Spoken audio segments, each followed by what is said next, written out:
সময় হাতৰ পৰা পিছলি যোৱা যেন অনুভৱ হৈছে নেকি? সেয়া ঠিক কৰোঁ আহক। মাত্ৰ 60 ছেকেণ্ডত আপোনাৰ দিনটোৰ মালিক হ'বলৈ টাইম মেনেজমেণ্ট কেনেদৰে কৰিব পাৰি চাওঁ আহক। প্ৰথমে 2 মিনিটৰ নিয়মটো কামত লগাওক।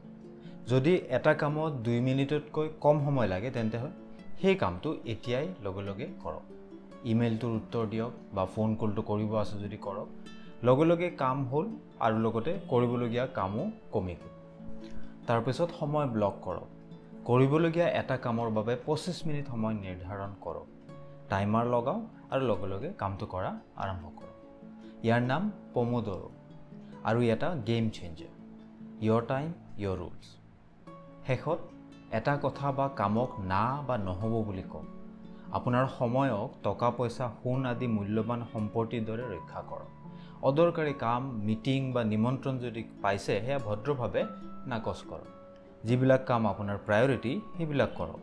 আন কামবিলাক বাদ দিয়ক। নহ'ব বুলি কওক, না বুলি কওক।